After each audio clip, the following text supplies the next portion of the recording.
Welcome, welcome. This is Archetypal Hour. It is an evening edition, which is new for me, so I'm very excited about that.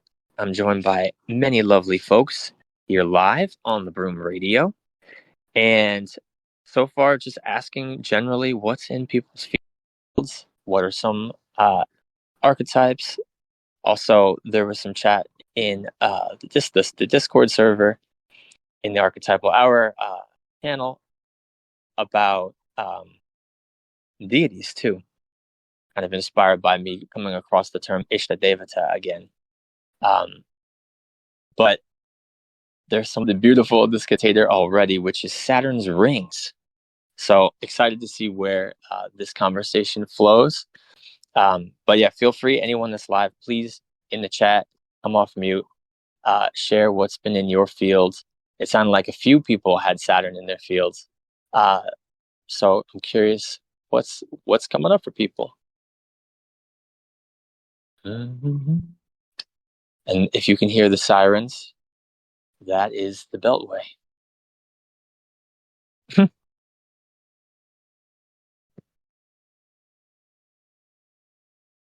In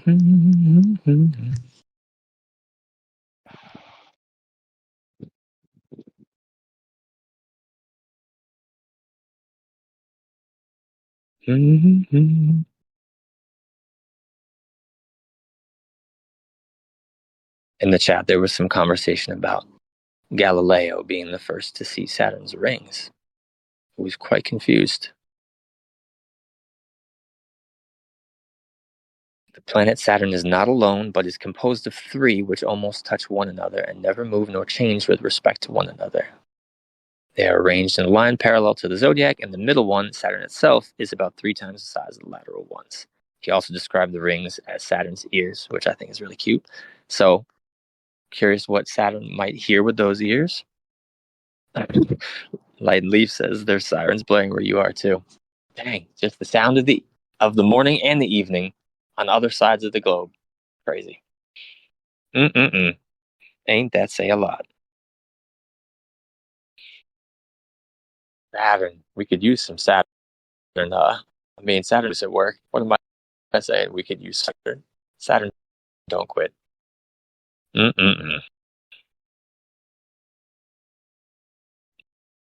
Yeah.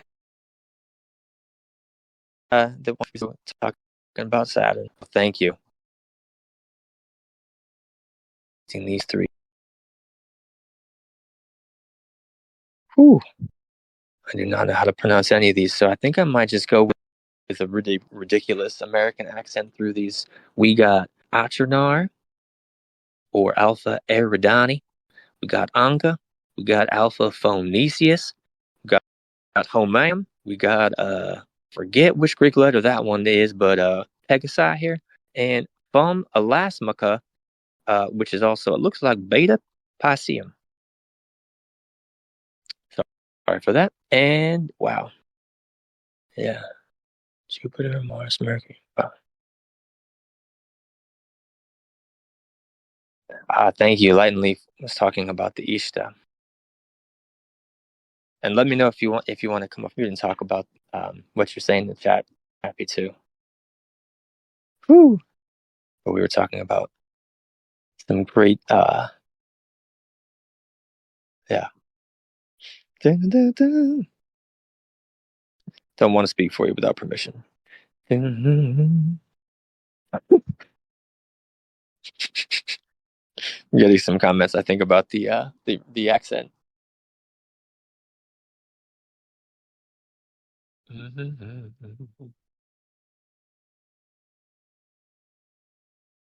Yeah, so these are the stars that are reflecting, especially potentially filtered through Saturn's perspective too. Very interesting. Or at least, I don't know how people think about the metaphysics of these conjunctions. But it is interesting to think about it as like light, I think, being, I don't know, refracted through Saturn in a way because of the proximity.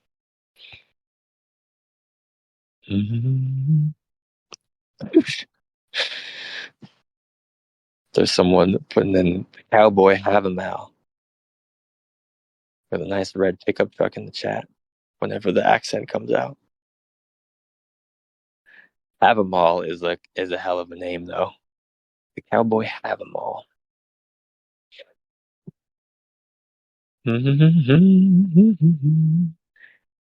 And so, if nothing's coming up for people on Saturn, I'll definitely love to expand it out to sort of the other part of the conversation that felt like it would possibly wanted to bubble up, which was just about deities in general and this concept of the Ishtadevata.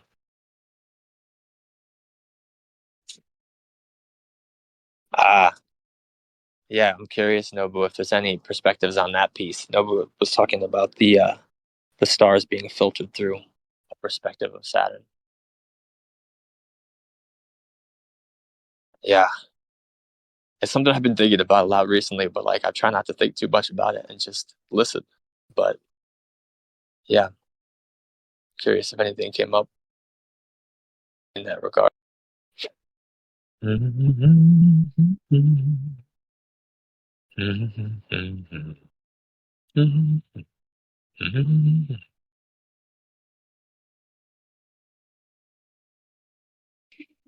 Lexi sharing some things she came across.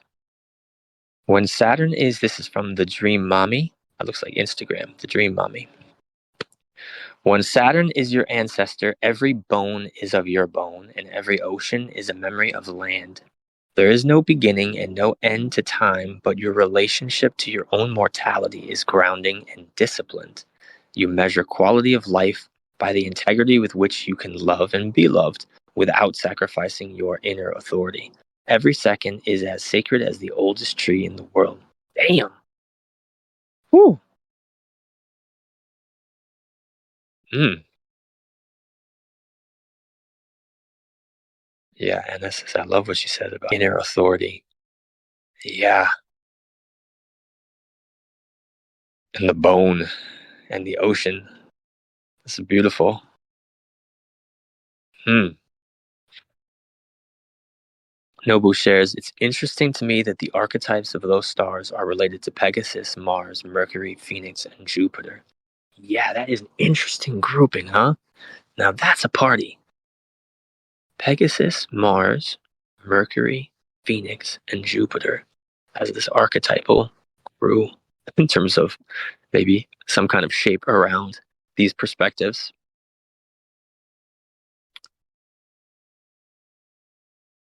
Mm-hmm.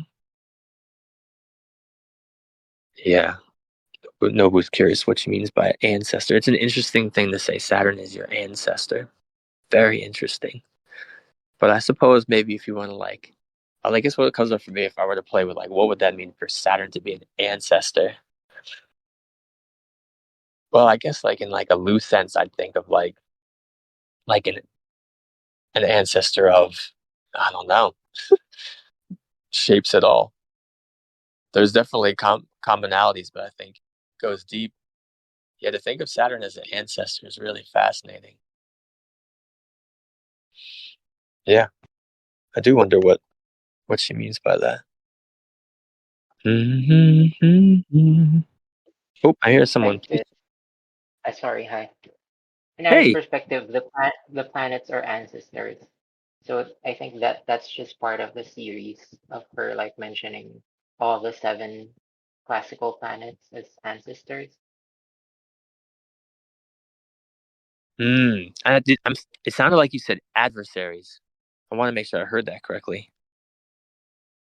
No, the stars. The stars. Oh, as The planet. adversary. In the Dream Mammy's perspective or framing, she considers the planets as ancestors. So the that post that Anna or Lexi, was it Lexi? That Lexi shared, I think it's part of a series Mm, of poems where she like enumerates when Saturn is your ancestor, when the moon is your ancestor, etc. that sounds beautiful.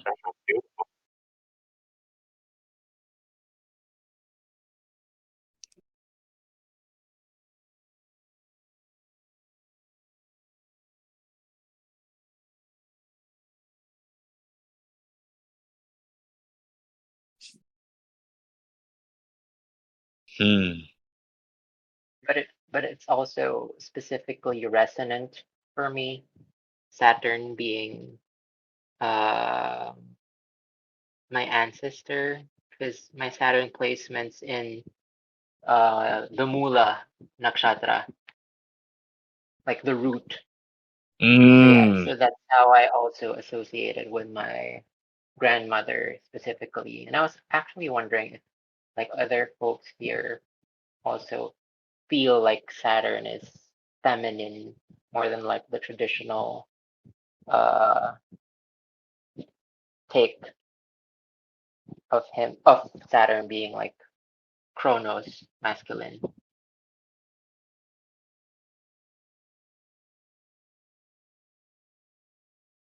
I love it. Yeah, it looks like Nobu is agreeing in the chat as saying feeling Saturn is feminine.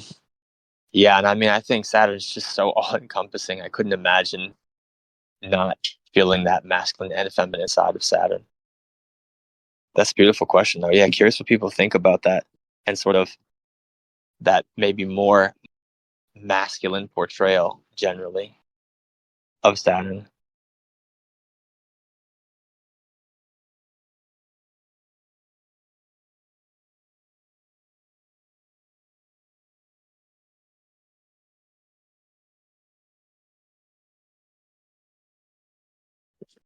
There's some talk in the chat about a common class hearing about this more feminine side of Saturn.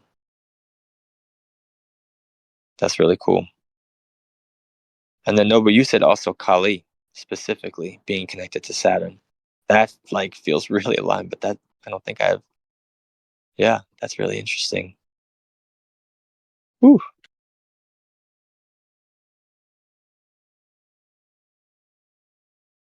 Mm-hmm. Plexi says, I guess Saturn feels yang feminine to me. Yeah, yeah. Mm-hmm.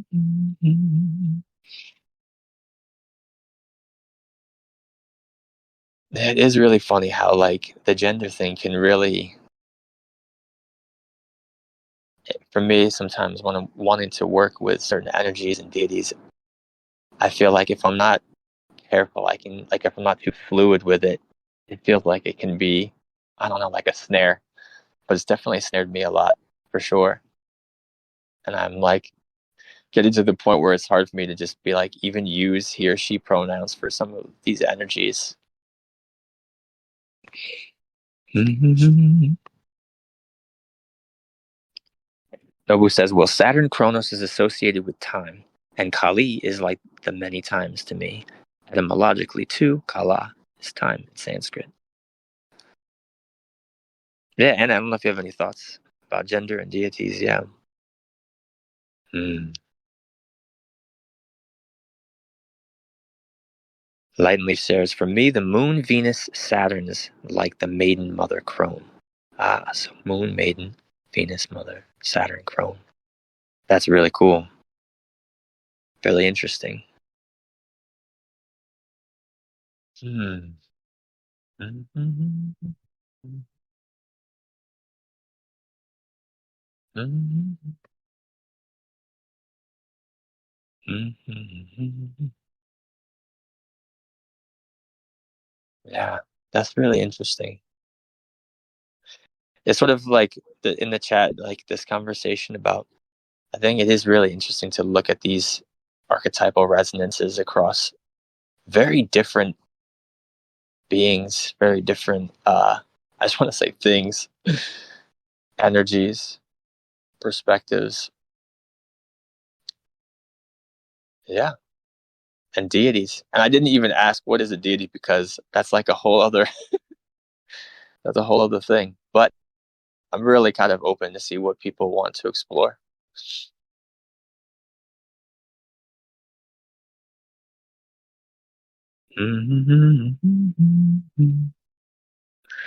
There's some playing here in the chat too of like Moon, Venus, Saturn, Maiden, Mother, Crone. And it's difficult because like these things, these energies are so vast, they can contain a lot. I mean, the beautiful thing about the fractal is that it contains the whole, right? At least before it. Shoot, it's got to be blended pretty good with the rest of it. Otherwise, cause real trouble, which has happened. Mm-hmm. Some conversation about deity in the chat. Mm-hmm. And also specific deities. Yeah, someone, yeah, I'm curious. I want to hear someone's voice that's not mine. I also didn't do a sound check, so I have no idea if I'm actually legible. Hopefully I am. Nobu says, oh yeah, this is going back to the moon. Moon referred to as mother and Venus depicted in a way that suggests maiden. Yeah, yeah. And then Light and Leaf had shared that same sentiment. Mm-hmm.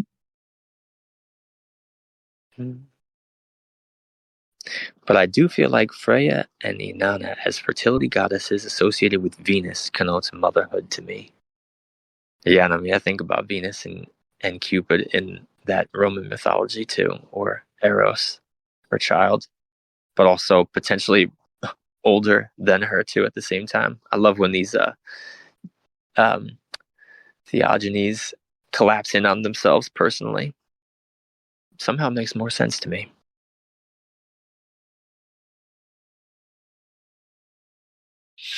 Hmm. Nobu shares, I feel like there's a lot of power in thinking of archetypes as filters versus concretized abstract energies. Mm-hmm. Because I feel like it allows for combining. Yeah, it's like a lens, or I don't know, but like I think I've just pictured like a camera lens. I think because I was watching TikTok and my algorithm has fed me like these fast interviews where they talk to photographers and ask them these same questions about their trade. And what's so interesting about like people's trade or people's like skill area is that like you really I feel like you can learn so much by hearing someone just like go in on their trade and like share that perspective that they have. And in this case, like with the photographer, like they always talk about the lens and all these different things. But yeah, sorry about that. That was like a tangent there because a tangent because going back to Nomo's comment about thinking of archetypes as filters versus concretized abstract energy. Yeah, it's like I think it is much easier to combine it that way to see them overlapping each other more. And some parts of the overlap are going to like be harmonic, and some of them are going to be really awkward and stand out and not make sense.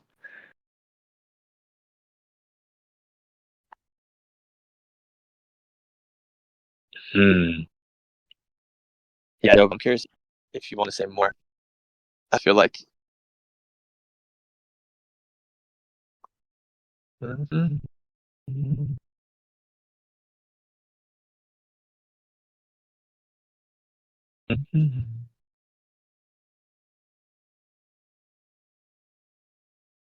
Nobu shared earlier because I feel like it allows for combining. Like when you think of Saturn as Chronos and then Jupiter and Mars and Mercury, it's like, what? Because Chronos feels so concrete to me. Like it's so defined that there's no room for anything else to know. And I'm really glad you used that word because that was coming up for me too.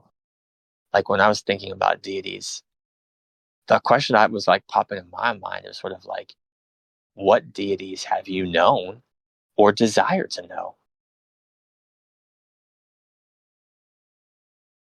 Because there's a lot with that word know. I feel like that gets to the core of this for me, this deity piece. To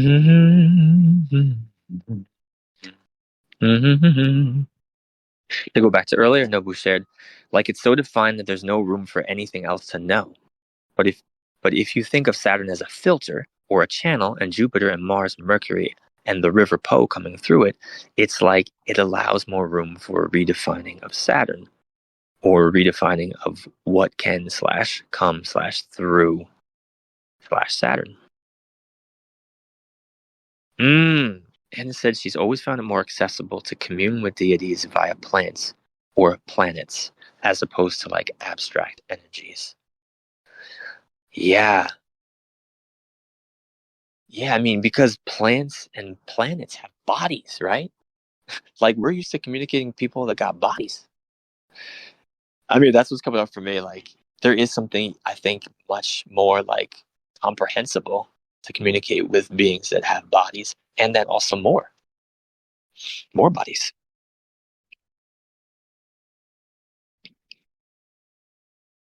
So yeah, through plants and planets. Absolutely. That feels really nice. If you want to say more, I'd love to hear more about that. Mhm. Mhm. Mhm. Psychonaut says, love embodied energies through plants allows one to grow and tend for energies in a very personalized way. Ooh, that's beautiful. One of my favorite decks is a plant deck. Yeah.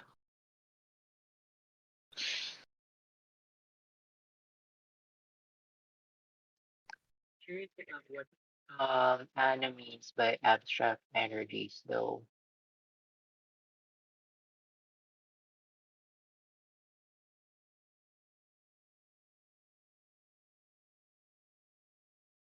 I think if I heard you correctly, the question was wanted to ask the question about what someone meant by abstract energies. Yeah. Yeah. I mean, I would love to hear what I think it was Anna who said that, but whoever said that phrase, what came up for me was like, I guess sort of like because I started to talk about bodies was like, energy that's just really fluid that doesn't really have much of a shape. Um, that's more like conceptual. And I guess with deities, like it can be like that, but then once you start, if you're really, I think for me, get into a relationship because they're coming from mythology, there's like a body that becomes like an image for me. Um, but yeah, I'm really so I guess like there's a difference there too versus like very fluid like concepts that don't have some sort of I don't know something that feels graspable. But I'm really curious what you all think about that phrase or whoever mentioned that. Yeah, to me, it's, it's more abstract. It's a more abstract energy than a deity. I'm curious about what Anna meant by that.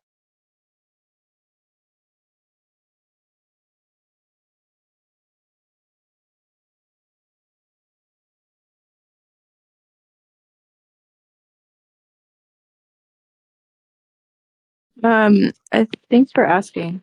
I appreciate it. Um, I think Adam kind of touched on it well when he said like um as something because I mentioned like plants and planets. Um, and when he said like yeah, both plants and planets are bodies, that resonated for me. So I think I mean when I say abstract energies, I just mean like um something that doesn't have a body. Mhm. Like I think it's easier for me to commune with an energy that is like anchored in something material versus just Yeah, like thank you for something that's clarifying. like swimming in the ethers. Yeah.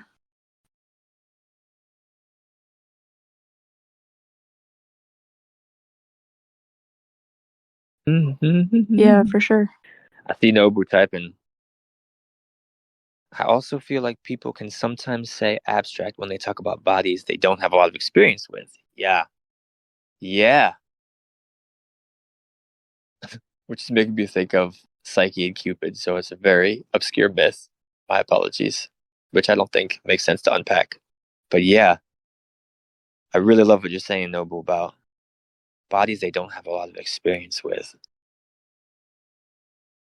And like now I'm thinking of like this sort of slang, and maybe it's just an American thing, but like there's this phrase of like trying to know someone like in the biblical sense. So like meaning like it's a euphemism for sex. Like I'm trying to know them biblically, you know what I mean?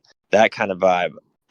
And so sorry to be like vulgar for a second, but that's what was coming up for me with this idea of like really like having real relationship, like actually coming into presence of. Nobu says, so like a lot of deities that don't have physical bodies can seem abstract to some, but for me, they feel very concrete. Beautiful. But then, this is still Nobu, but then are also concepts, which I have a lot of experience with, that don't have bodies, and so they remain abstract to me. Mm-hmm. Mm-hmm. Yeah. I mean, it's like the phrase that's come into me is quantum entanglement, which is like a silly thing, I think, maybe, but it's like this commingling at a very subtle level to bring concretization. Like we're sharing some bits. We're sharing some bits. They might be really subtle bits, but we're sharing bits, and things are becoming a bit more concrete now in the field. I don't know. That's what's coming up for me when I hear that, because that feels close or proximate to things I've experienced. Mm-hmm. Just gonna hold space for a second, see if anyone wants to share anything off mute. Mm-hmm.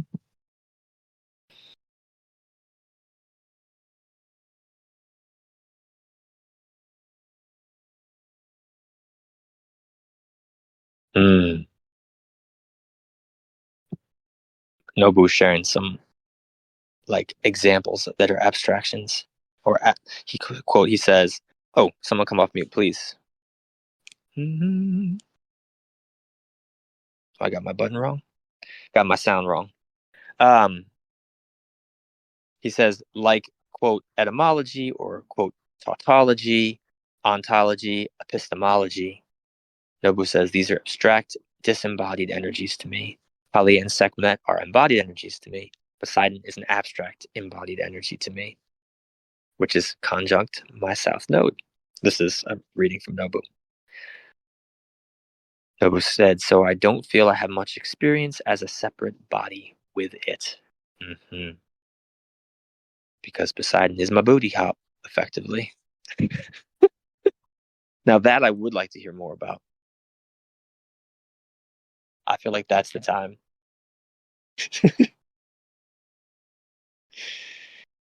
Welcome, Miss Intrepid Bodies. We were talking about bodies, actually. Now we're talking about deities and knowing deities, or maybe desiring to know, or the process of knowing.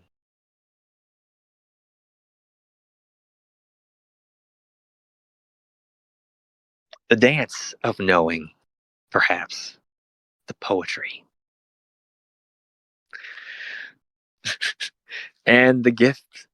I think we should probably, I wish I knew the names of all the memes to be able to catalog the memes that enter the containers, because they do bring their own filtration through to the container that I feel like should be spoken about in the podcast piece. But is the wait a minute kid? Wait a minute. Wait a minute. I don't know what he would sound like. Okay, I'm going back to the chat. Light and Leaf says, returning to the thread about Saturn as a filter or a channel. Light and Leaf says, returning to the thread, I feel Saturn in Pisces as the structure that holds or tries to hold the waters. Ooh. Nobu says that aligns for me. Lexi wants to know, what is a booty hop? I mean, I still want to know. That I feel like I'd rather kind of know, as we're talking about knowing, visually. But I can use my imagination. That'd be cool too. So please, share what a booty hop is, Nobu.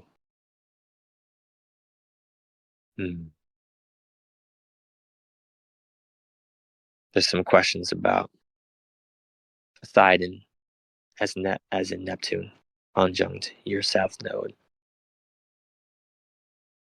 Mm-hmm.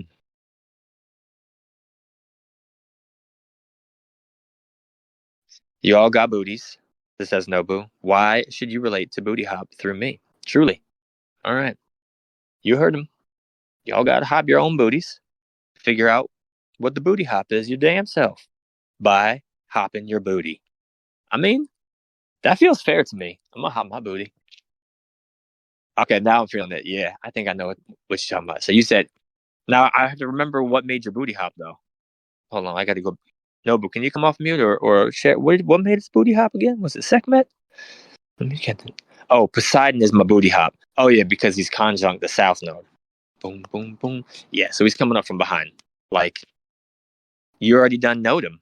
I guess according to like, it's all being ridiculous, but like, I would say what comes up for me like with that is this idea that there's prior knowledge with things that are close to Ketu, south node, which happens to be where mine is because Nobu and I were born just a few months apart from each other, I believe. What makes your booty hop?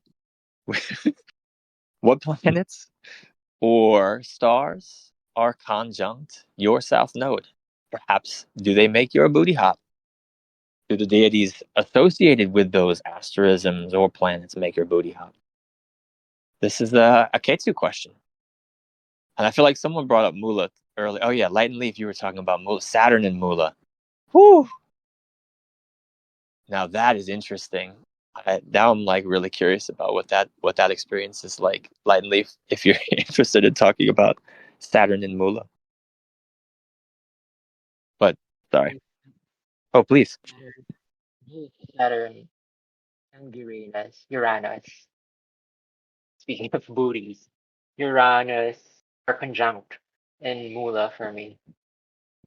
That's why, for me, I interface with Saturn as Ananke, because for me, I interpret Uranus in Mula as this phrase by Hegel, as freedom being the recognition of necessity. So like liberation, Uranus being like the recognition of necessity, Saturn, aka Ananke.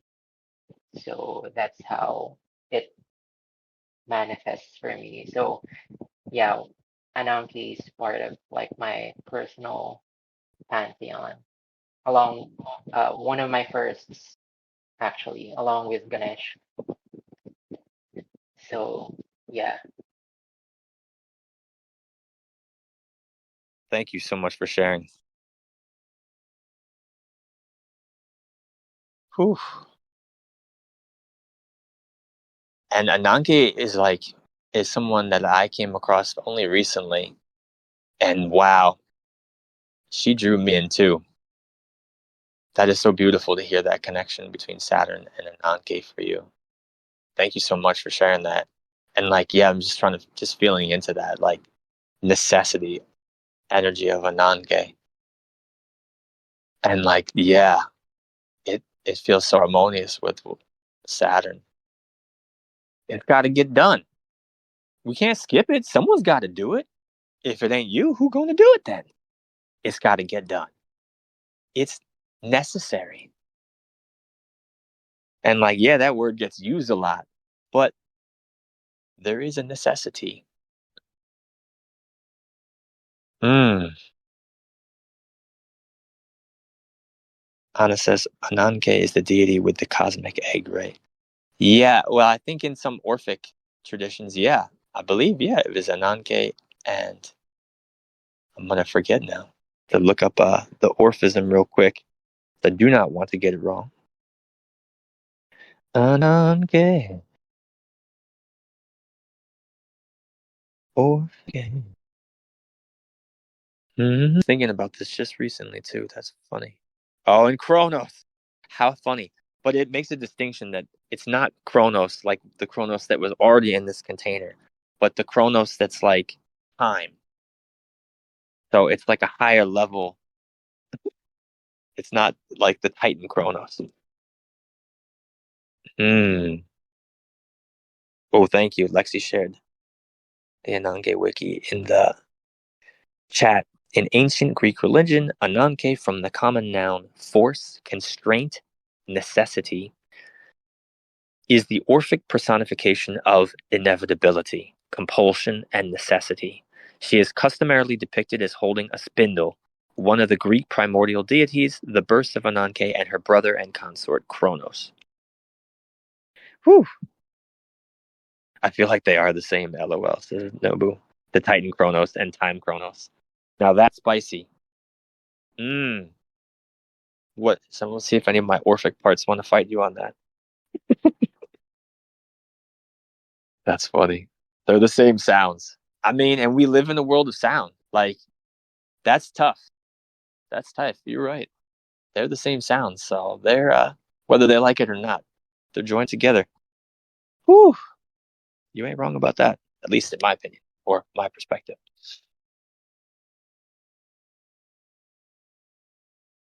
That's really, yeah. Thank you for talking about Ananke too. I'm curious if you want to say any more about how you've known Ananke, because I've had a couple tender moments and like just her name just flowed out of my mouth like wine. Oof.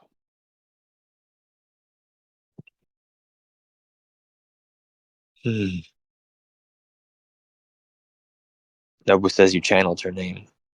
Well, I had known it before, but yeah, it was like a river coming out though, more so than a grasping. But no, I had heard it before.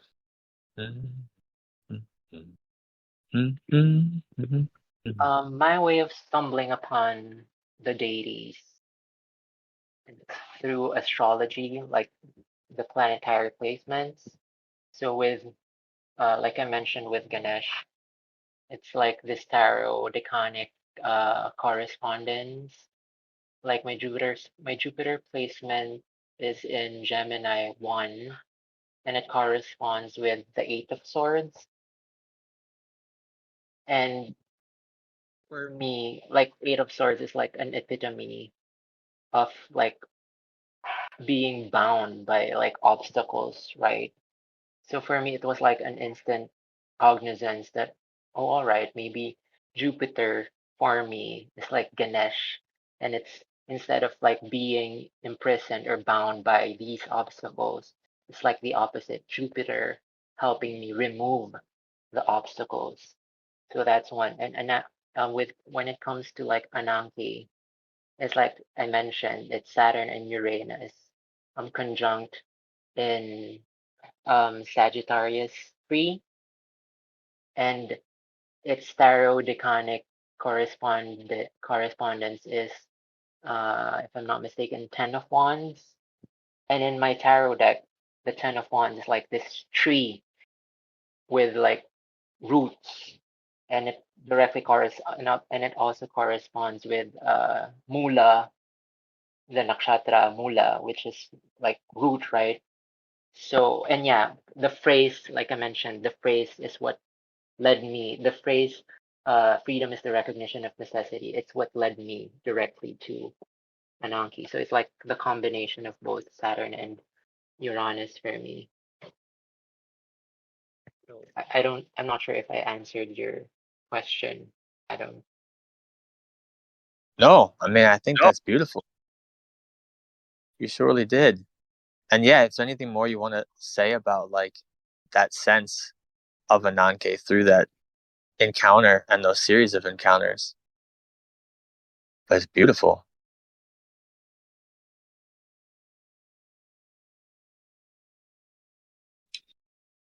Mm. So, uh, asked the opinion because I was searching for like the deities.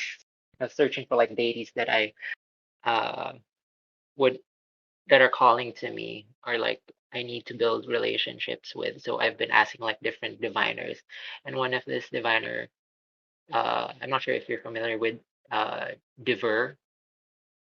He confirmed actually through a session. I didn't mention that I was already working with Ananke, but yeah, after the session, she kind of confirmed that yeah, uh, fate, FATE, is calling to me.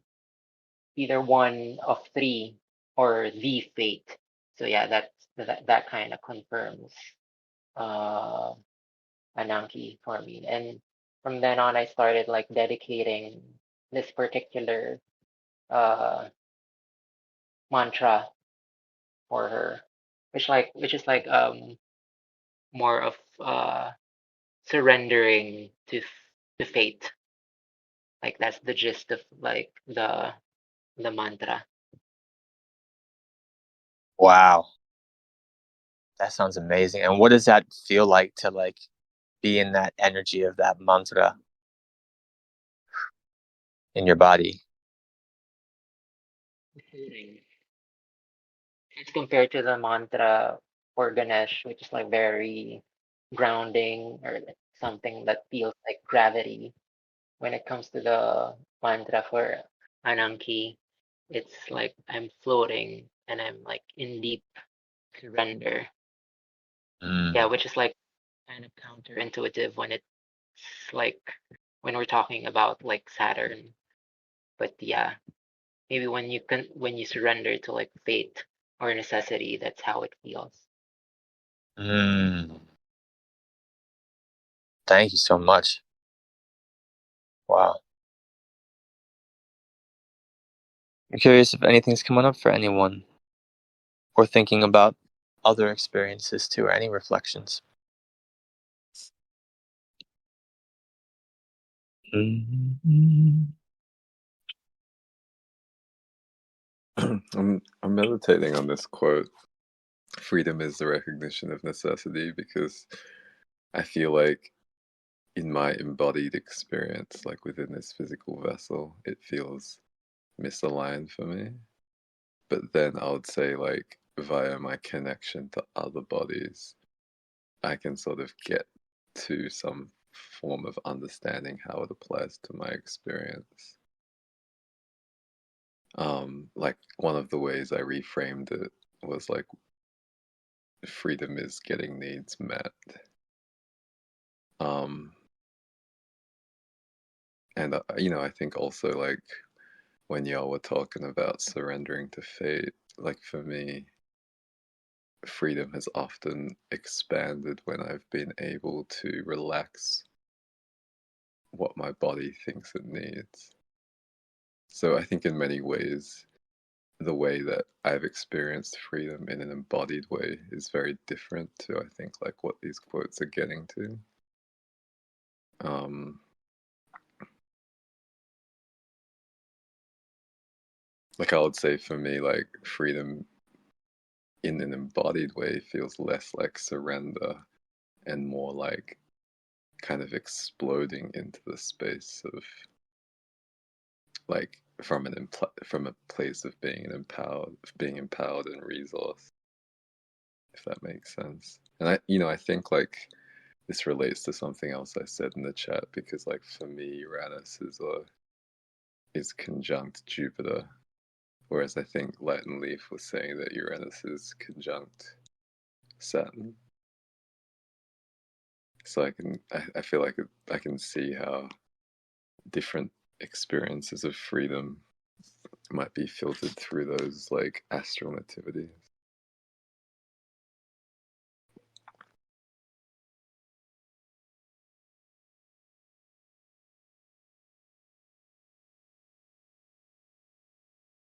Thank you. And he was referring to a quote that was shared in the chat. Mm. Oh, it's a quote from Hegel. Ah, thank you for sharing the author. Yeah, any reflections? It's really interesting, like talking about these distinctions between freedom and the feeling and the energy around freedom versus the energy and feeling around surrender. Hmm. Enlightened Leaf shared in the chat, for me, it feels like freedom is surrendering to fate, or like releasing yourself from the bondage of Maya, the illusion of choice. Now, I'm going to be slightly cheeky here, so forgive me in advance. But I feel like Maya is actually one of those beings that I've, like, was one of the earliest that I really wanted to have a relationship with. Couldn't imagine leaving Maya behind anytime soon. She's so much fun. But I understand.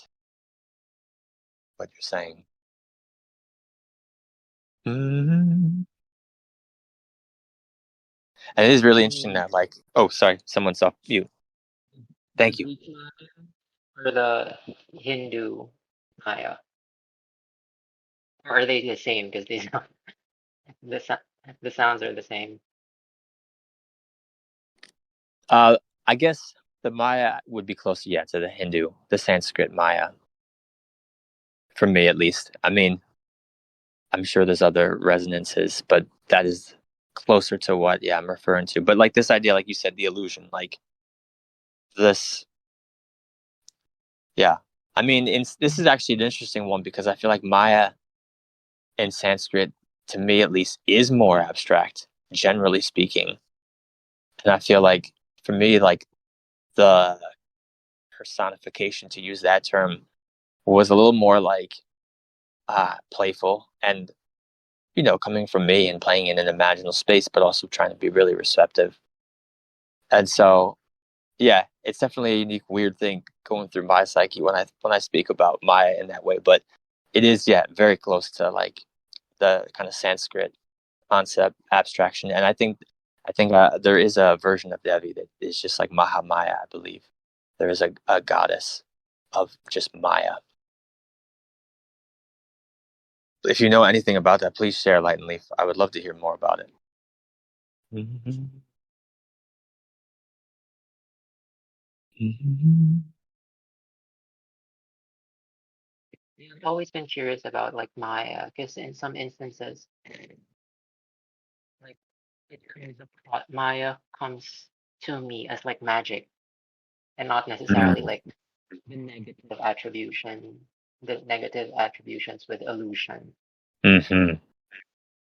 Mm-hmm. Maya is like necessary, like for the world to be existing in the first place. Yeah, that is exactly how I feel, and have known that Maya. Mm.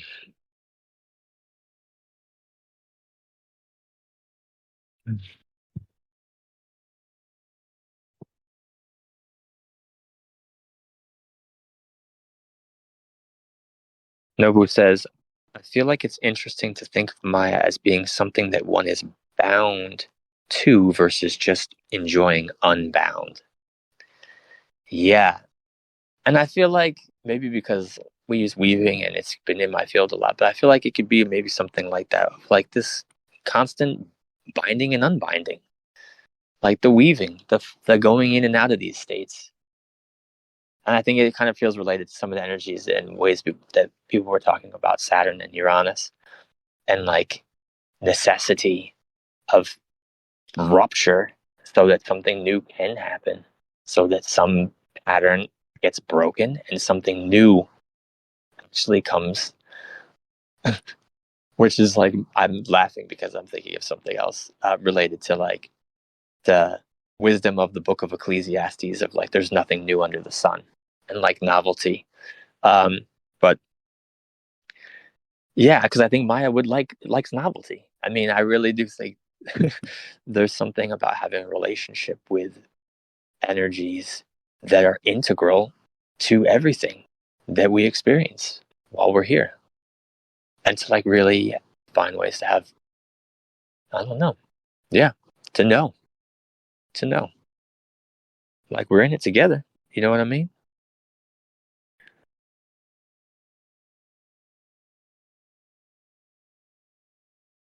Mm. Please, someone, I feel like there's some juicy stuff in the chat. If anyone wants to come off and speak on what's coming up for them as we talk about Maya, I can share some things in the chat too if no one wants to come off. Do do do do do do do do do do do do.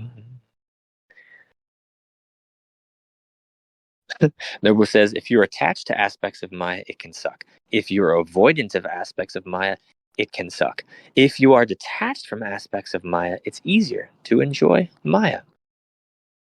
And yeah, if you're attached or avoidant, then novelty is hard to create. Truly, you get stuck. Mm-hmm. Lightly says, yeah, Maya as being both liberative and binding. And it says, yeah, I feel like people often talk about getting stuck in the Maya. Yeah, that is the language I hear most. And like kind of escape. You hear that terminology too. And I feel like the sort of egregore of the matrix is like what a lot of people approximate or might try to stick with Maya. But yeah, I do not see it that way. But it is something that is, yeah, not something to just stick to willy nilly. Mm-hmm. Getting mired in the sticky, Nobu said. Yeah. Lightly says, yeah, that's what I mean. When you surrender, you are released.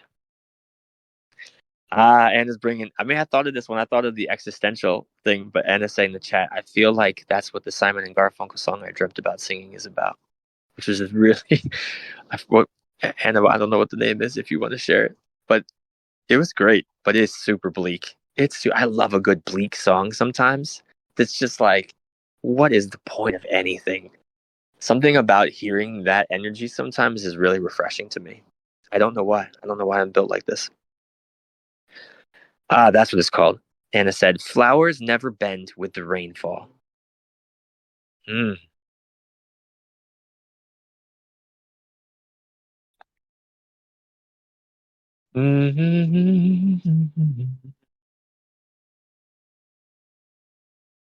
Nobu says, I feel like for some people, the egregore of surrender can also be getting stuck, though.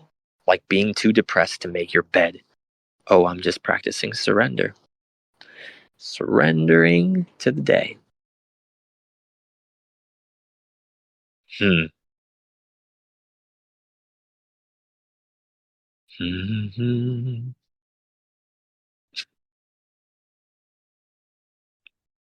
Yeah, I'm thinking of a volunteer I worked with who was amazing, who was a coach and therapist. But he had a great piece on surrender, but on how important it is to not think about it as giving up. Yeah, surrender is a really interesting term, or a really interesting vibe, move. Mm. Yeah, I think sometimes light and left surrendering is giving up. I think, and the kind of that's what I was like feeling from like what Nobu was sharing of like you could see how someone could take an extreme like I'm just surrendering and they're doing nothing, like they're not moving at all. I'm just surrendered in nothingness, in not moving, and it's like okay, that's interesting. That feels like what you're doing is just blending into the furniture, right? Like that's not necessarily letting go of the furniture.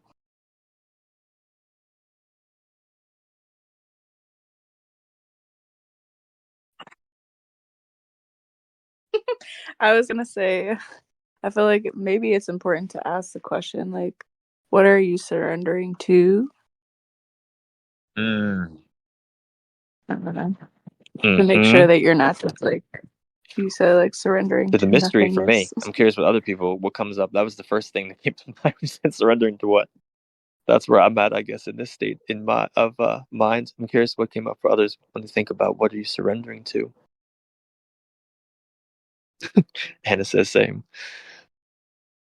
Nobu says I feel like for me it's more about what are you releasing. Yeah, it's always another question that could be asked instead of the question that's being asked.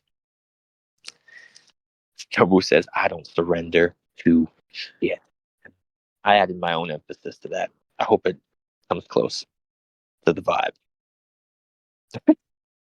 I release shit that isn't me, says Nobu. Mm. Mm. Mm. Yeah, love to hear people's thoughts. Very active chat this evening or this morning, depending on what part of the globe you at. Mm-hmm, mm-hmm, mm-hmm. Mm. Nobu says, why would I surrender while I'm alive? It doesn't, it's a good question. It's a good question. I think what came up when I said, why would I surrender while I'm alive? It's like, yeah, it's much closer to the question that you guys reframed it as, what am I releasing? Like, is it like a control that that I can surrender, right? Or at least that's what's coming up for me with that kind of like types of things you might surrender while you're alive. Not talking about that big surrender. Someone put in the etymology of surrendere from Old French surrendere. Give back. I give. It's yours. Take the reins. Take the wheel. What illusion? Yeah. Nobu says, I feel like etymologically it does mean something more like, what illusion am I giving back? Exactly. I love that. What was that thing that I was holding on to that I ain't got to be holding on to? Let that shit go. Boom.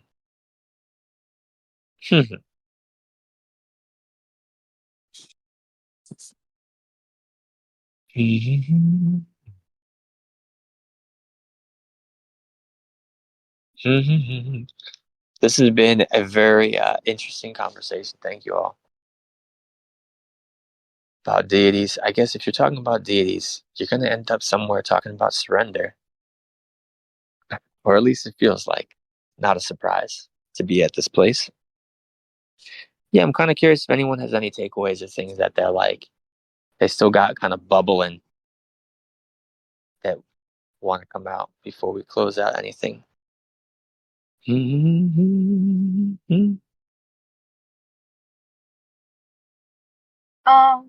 Hi y'all. Oh, Uh, no. what's up? What's up? Yeah, I guess I'm kind of going to riff off a little bit of what's happening in the chat after the cars in my neighborhood stop beeping. Um, yeah, I'm like kind of feeling into this difference that's being presented in the chat between like surrendering and like releasing. And I just kind of like took a step back and like started to like breathe into like what felt like the difference between those two words for me. And I feel like it relates to, yeah, like surrender carrying possibly like these egregores around like just giving up.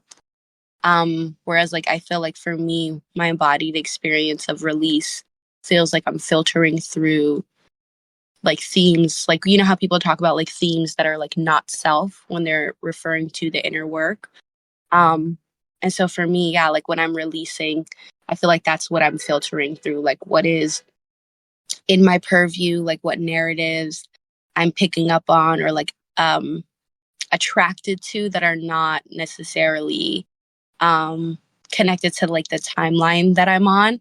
And so I can kind of see like also like this idea of like not getting tied into Maya feels like not getting tied or like bought into, to me at least, like it feels like discernment, like not getting tied into like illusions that are like working for other people, you know, like I don't know how to explain it any more concisely than that actually, so I'm just kind of curious what that brings up for y'all. That's beautiful. Yeah. And like, for some reason, though, that last bit that you said, the word that came up for me was tomfoolery. I have no idea why. But like, yeah, I got time for tomfoolery. And I'm sorry to sort of like downplay it with such a ridiculous sounding word. But yeah, like there's no oof. I'm just gonna pause for a second to look at the chat, see what's coming up for folks. She says, I mean, actually, yes. Okay, so it's not too far away. Yeah. And the releasing of like, yeah, I love what you said about like, yeah, like the inner work and connecting to those knots that you untangle, you know, within the body mind. Mm. So like, now things are flowing much more effortlessly. Like I can release that tension that didn't need to be there. Amen, amen. Hmm. And I feel like it actually is kind of close to some things that we're like where people really race in their minds, at least from what I can sense. I feel like I haven't felt this racing in a long time, so I'm starting to like lose my connection with it. But like when people just have, well, all right, let me think. Let me do personalize it and not talk about other people. But like when you just have one of those thoughts that just wants to just race around, or that's dancing, that just like has you in its grip. At least for me, I've had experiences where there's like this looping, and when you're able to just release that sucker and surrender it back to wherever it comes from, essentially, uh, it feels so nice. And I think there was a lot of conversations about liberating before too, like cutting things loose. And I feel like maybe that is part of what we're here to do too, right? Like not just uh, disentangle from mind to bring novelty, but also like help trim, right? And tend, as the word that we use around in the Broom Radio a lot, right? And like cut, because I'm thinking of Kali now, because Kali came in the container earlier via Saturn. I am smelling firewood. Burn it. Which for some reason made me think of Ketu. Sorry, I feel like I'm trying to like weave all the pieces of the conversation together, but I'm sure it only makes sense in my strange psyche. I'm gonna check the chat.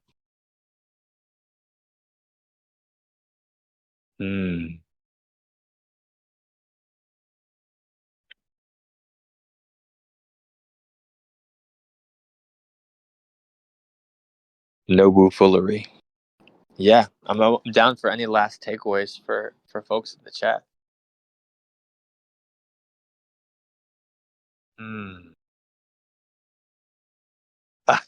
Anna says, "Did you literally smell firewood, Adam, or was it Claire aliens?" And like, I love that I'm having conversations with people where that's a really fair question. It's not just like was when you said firewood, is that firewood from your neighborhood or Claire aliens? And I believe it is firewood from my neighborhood because I smelled it earlier today too. But who knows? Who knows?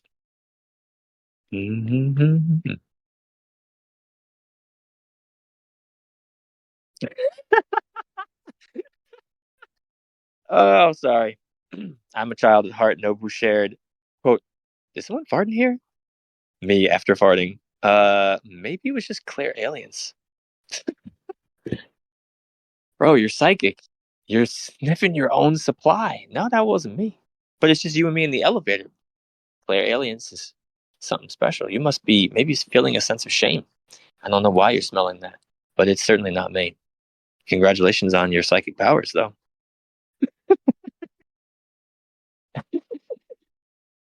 I do want to live in a reality where like the Claires are so commonplace that you might be able to like get away with that actually, where it's like, all right, fine, we're living in this new psychic world. Nupu says literal Claire aliens gaslighting. I mean, yeah, but perhaps there are farts in an etheric and astral sense. I really don't know the subtleties of these things. Now I'm thinking of, God, it's really easy to get me into a really juvenile place. So I'd like to thank you for that, Nobu, at least, because I feel sorry for everyone that might be listening to this and feeling uncomfortable or cringing at it, but it is really funny to me. So thank you, Nobu.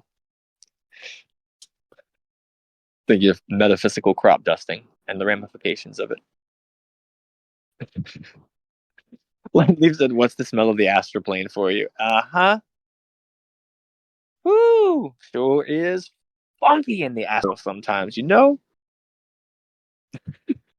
But I love this. Lightleaf says, "What is the smell of the astral plane for you folks?" That is a really juicy question. Yeah, I'm curious if anyone has sense.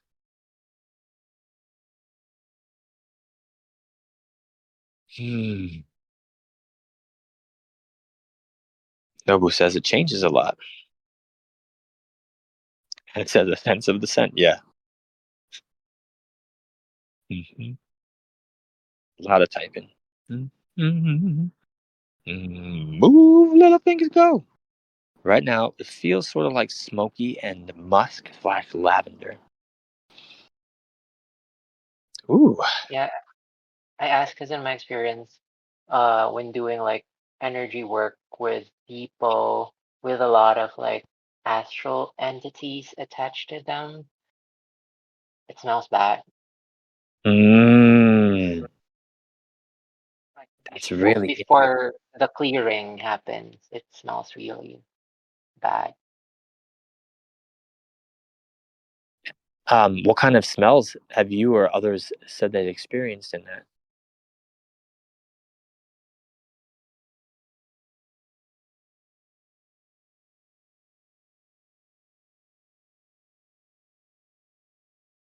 It only happened to me like twice. Hmm. Hmm.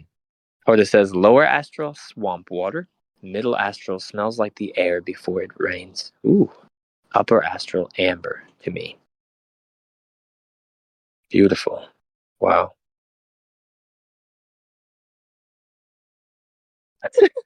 Nobu says, I'm glad I don't have /that /clear sense opened when I do that kind of work because it would probably smell bad a lot of the time. Hmm. And it says, I had an experience where I got a nasty taste in my mouth when someone was channeling demons recently. Mmm. Ooh, nasty taste. Yeah.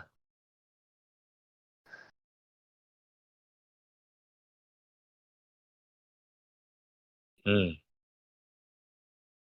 Oda, is what you describe like your own astral field?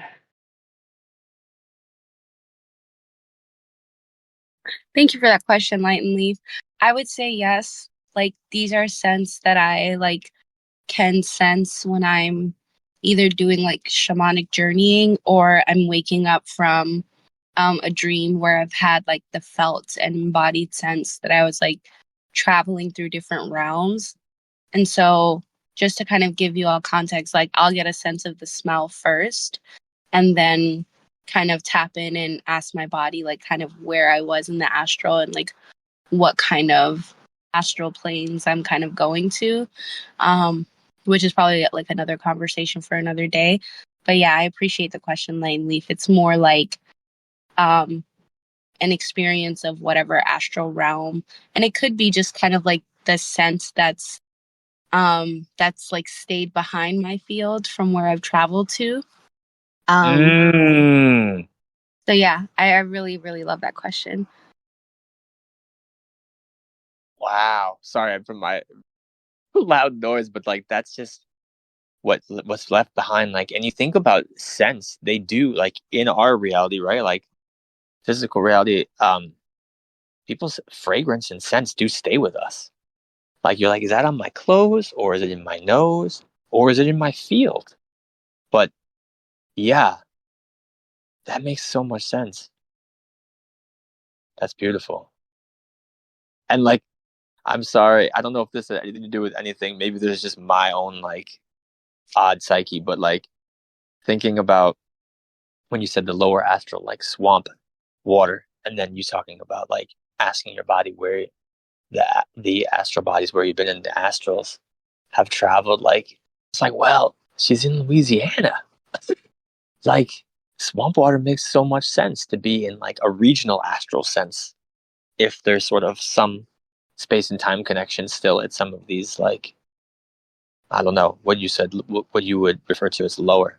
I'm wondering if that like even makes any sense at all. That the swamp water lower astral connection might have something to do with the region that you reside in. But I don't know Yes, why that came up.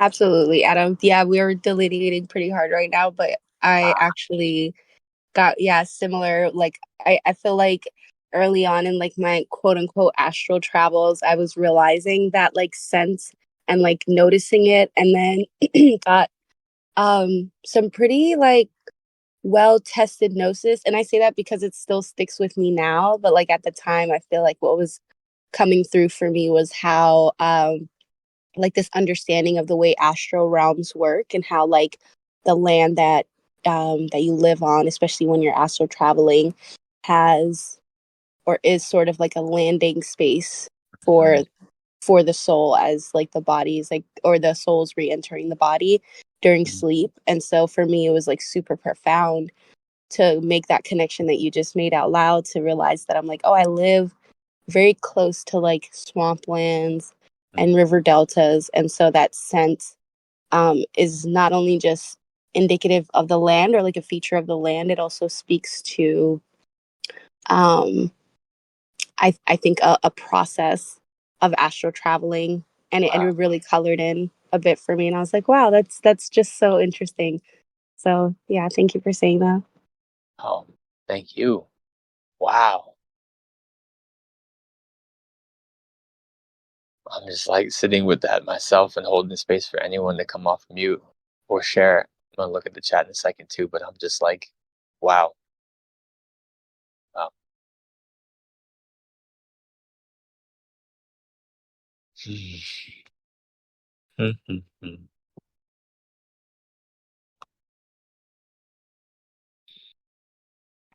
Well, I'm seeing the time and I do want to be mindful. So I feel like this might be a good place to close, but I do want to leave it open just a little longer. If anyone wants to comment on anything, because I do feel like what just was shared feels like super duper juicy, but also feels like it needs its own space. So I'm gonna let that sit and just say if anyone wants to share any last takeaways or things that are staying with them or anything that's bubbling up at all before we close out. I'm so appreciative of this time with y'all.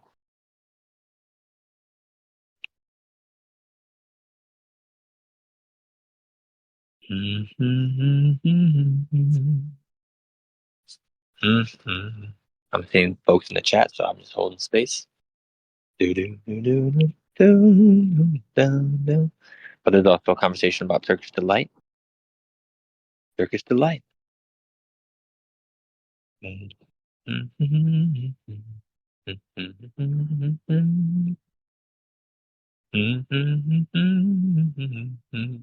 All right. It looks like the chat was food related. So I will close out the space. Thank you, Anna. Thank you for coming. Thank you, everyone. And we will see you around next time. Now, this is the part where I scroll up to see if I can find the end button to close the recording out. I'm gonna do some closing music for y'all. Boom. Oh, I just passed through Booty Hop. I'm really grateful that my eyes stopped me. I saw Booty Hop and I was like, hold on, you gotta stop at the Booty Hop. I don't know if Hodo was there for the Booty Hop. Talking about the South Node, what energies seem to be moving the South Node, being called metaphysically the Booty Hop, a special kind of move. Wow, this was a juicy chat. I'm really scrolling. All right, thank you all.